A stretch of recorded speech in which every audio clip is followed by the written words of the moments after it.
Salut à tous! On se retrouve aujourd'hui pour une nouvelle vidéo Booktube. Aujourd'hui, on va parler de ce livre-là qui est Le cheval de concours complet, donc éducation et entraînement par Arnaud Boitteau aux éditions Belin 2016. Donc comme d'habitude, je vais commencer par vous parler de l'auteur, ensuite de la forme, du fond et enfin, je vais finir par vous donner mon avis. Pour ceux qui ne le connaissent pas, Arnaud Boitteau est instructeur et écuyer au Cadre Noir de Saumur. C'est aussi un grand cavalier de concours complet qui a participé à de nombreuses compétitions à très haut niveau. Il est surtout connu pour être le cavalier de Expo du Moulin, qui est mort il n'y a pas très longtemps d'ailleurs, avec qui il avait été médaille d'or par équipe aux JO d'Athènes en 2004. Donc c'est quelqu'un qui monte à très haut niveau en concours complet depuis plus de 20 ans il me semble, donc qui a une grosse expérience. Pour ceux qui s'y connaissent un petit peu en complet, il a été formé par Andrew Nicholson, qui est également un très grand cavalier de concours complet. Il est aussi référent technique de l'écurie de concours complet de l'ENE, c'est-à-dire l'École nationale d'équitation, qui est basée à Saumur au Cadre Noir. Donc on voit que c'est vraiment un grand spécialiste du concours complet, qui maîtrise son sujet, qu'il est dedans depuis très longtemps. Je pense que c'est un livre du coup qui était très attendu par les passionnés de complet. Donc sans plus attendre, on va passer à la forme. On est sur le format classique de chez Belin qui est entre le A4 et le A5. C'est un livre, comme vous pouvez le voir, assez gros qui fait 240 pages, qui est assez condensé. Bon, il y a quand même des photos.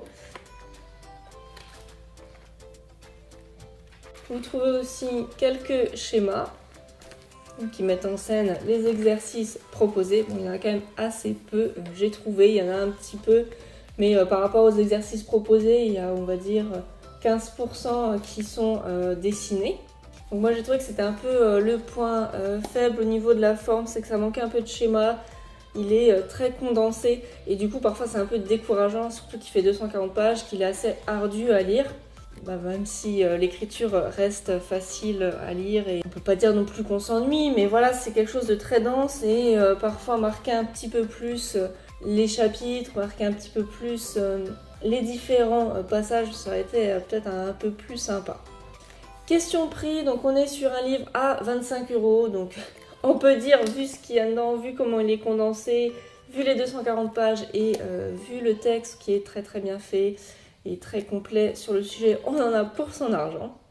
Je parlais du texte juste avant, donc on va passer au fond. Qu'est-ce qu'il y a exactement dans ce livre? On a un sommaire assez détaillé. On commence par une première partie historique qui est assez intéressante, mais qui permet surtout de resituer le concours complet dans le contexte actuel, les enjeux et les spécificités de la discipline moderne, puisque c'est une discipline qui a pas mal évolué, contrairement à d'autres comme le dressage, comme le CSO, qui sont restés plus ou moins sur le même modèle, on va dire. Le complet, on partait de quelque chose de très militaire, avec des épreuves qui ressemblaient à des courses de galop ou des courses d'endurance, on va dire, avec l'ordre des épreuves qui a bougé, les attentes, etc. On passe ensuite aux critères de choix du cheval de complet. Donc on parle aussi bien des critères mentaux que des critères physiques. On parle surtout chez les jeunes chevaux.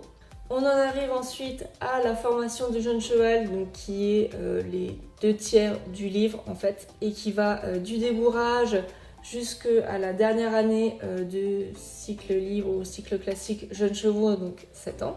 Et enfin, le dernier tiers, dernier quart, parle du cheval de plus de 8 ans, donc le perfectionnement de la discipline. Et enfin, on finit sur une petite partie sur la planification, définir ses objectifs et planifier son entraînement. On a un livre très complet sur le sujet, sans jeu de mots pourris. C'est fait quand même. Par contre, comme je le disais avant, la lecture est assez dense et assez ardue. Moi j'ai mis pas mal de temps à lire ce livre alors que d'habitude je lis assez vite et que je lisais presque tous les soirs quelques pages, 4-5 pages. J'ai mis bien 3 semaines à le lire. Après je trouve que c'est vraiment un très bon livre sur le sujet. C'est un des seuls livres sur le concours complet, donc il y en a un autre dont je vous ai parlé dans la vidéo sur le cadre noir de Sumo où je vous avais acheté un livre qui s'appelle Le concours complet de Patrick Gallou, qui est également aux éditions Belin. Donc je vous ferai une critique un petit peu plus tard, qui lui parle vraiment de la discipline. Donc la compétition, le travail du cheval, tout ce qui est soins, alimentation, l'anatomie, la récupération, la tolérance à l'effort, ce genre de choses. Donc vraiment sur la discipline en global, on va dire. Et tandis que celui-là s'occupe vraiment uniquement du travail sur le cheval, il ne va pas parler du cavalier, il ne va très peu parler de la discipline, de comment se passe une compétition, etc. C'est vraiment centré sur le travail du cheval et surtout du jeune cheval, la formation. Comme je le disais avant, les 2/3 du livre, c'est la formation du jeune cheval, qui, à mon sens, représente par contre un petit bémol. Donc pour ceux qui ont déjà des chevaux entre guillemets adultes, des chevaux déjà mis, déjà formés et plus des jeunes chevaux. Du coup, il y a une petite partie à la fin qui représente à peu près un quart du livre, un gros quart, qui est très bien en soi, très bien faite, à l'image de l'autre. Mais c'est vrai que quand on a un cheval d'âge, entre guillemets, un cheval de plus de 8 ans, Un vieux. bah du coup, les 3/4 du livre, ils vont être plus anecdotiques, documentaires, mais vont pas te concerner directement si c'est ton cas. Pareil pour ceux qui montent à niveau club, où on est sur quelqu'un qui monte à très haut niveau, donc qui a un programme adapté à des épreuves de niveau 1 à 5 étoiles, donc qui correspondent aux épreuves pro. 1 étoile, ça correspond peut-être au niveau amateur élite, mais après c'est vraiment du niveau pro. C'est pas du tout les exigences et les attentes qu'on peut avoir d'un cheval à niveau club ou à petit niveau amateur, donc il faut quand même le savoir. La méthode en elle-même, je l'ai trouvée très bien, elle est réfléchie, elle est progressive, on voit vraiment qui sait pourquoi il fait les choses. Il va parler des exercices en décrivant qu'est-ce qu'on attend du cheval, mais aussi qu'est-ce qu'on fait si le cheval n'a pas la réaction voulue, comment on réagit suite à ça, comment on réadapte le travail, comment on adapte à la spécificité de chaque cheval. Donc ça, c'est vraiment très bien. Ce que j'ai beaucoup apprécié aussi, c'est qu'il y a vraiment une vision globale du cheval de A à Z, tant sur le plan physique, où parfois on nous parle beaucoup de la nuque en dressage, de l'engagement des postérieurs. On nous parle beaucoup de certaines zones qui sont sollicitées, auxquelles on doit faire attention, etc. Et là, il y a vraiment une vision globale. On ne parle pas du cheval dans une seule attitude. En but, par exemple, on nous parle de proposer plusieurs attitudes au cheval pour faire travailler toutes les chaînes musculaires, pour vraiment varier l'équilibre, varier l'attitude, et aussi dans l'articulation du plan physique avec le plan mental. On nous parle beaucoup du physique du cheval, de la biomécanique, mais là, il met aussi beaucoup l'accent sur le mental quand on travaille, et auquel on a tendance un petit peu à négliger, parce que le cheval ne parle pas, donc c'est l'aspect entre guillemets le moins visible, on va dire. Quand il parle des fruits d'une séance, il va considérer l'aspect mental autant que l'aspect physique, donc ça aussi c'est vraiment génial.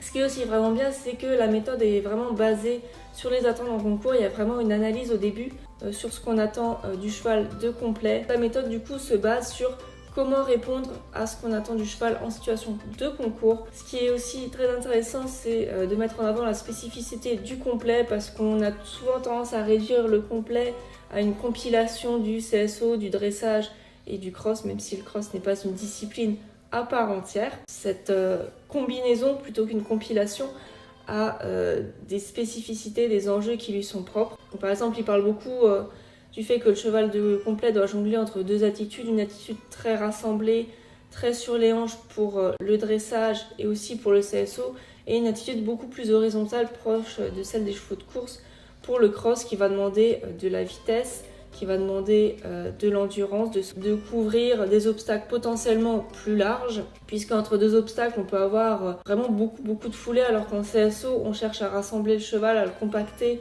beaucoup plus, puisque les distances sont très réduites entre deux obstacles, donc il faut qu'il puisse se remettre vite sur les hanches pour attaquer le saut suivant. Donc ça, c'est un peu quelque chose qu'on n'imagine pas forcément quand on s'y connaît pas trop.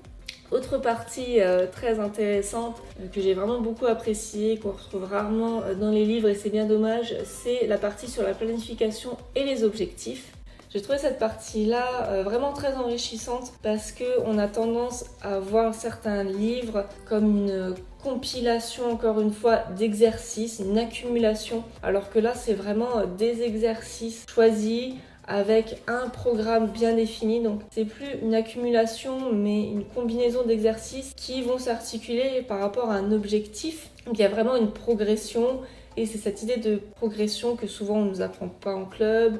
On dit bah maintenant tu vas travailler ça, demain tu vas travailler ça, après-demain tu feras ça. C'est une partie que les coachs maîtrisent mais que j'ai l'impression qu'ils transmettent assez rarement et qui pêchent au niveau de l'autonomie du cavalier. Et là justement c'était traité donc j'ai beaucoup apprécié. Changement de plan. Ça rend le travail logique et ça permet de savoir pourquoi on fait les choses, ça permet de définir des critères de réussite et de vraiment organiser sa progression en fait. Pour finir, j'ai trouvé qu'il était à l'image de la discipline, t'es super content de faire ton tour, mais t'es aussi très content d'avoir fini et bien fatigué. À l'image de la discipline aussi, puisqu'on retrouve la polyvalence du complet et en même temps sa spécificité, on retrouve une vision globale du travail du cheval. Et donc pour moi, si t'es fan de complet, c'est vraiment un livre à ne pas rater, à ne pas passer à côté. Par contre, petit bémol, comme je disais, il manque un peu de schéma pour mieux visualiser les exercices proposés. Autre petit point faible, c'est qu'il s'adapte à un certain type de cavalier, donc plutôt aux cavaliers amateurs voire pros qui sortent des jeunes chevaux. Parce que la partie du coup sur le cheval adulte, donc elle commence là, donc un petit peu à la fin. C'est vrai que pour ceux qui ont déjà un cheval expérimenté et qui sortent plutôt à petit niveau, donc club ou petit niveau amateur, il va pas forcément être hyper adapté, hyper utile. Même si c'est toujours intéressant de voir par où on passe, comment on forme un cheval, comment on en arrive justement à un cheval adulte, expérimenté, un maître d'école, même si vous l'avez déjà.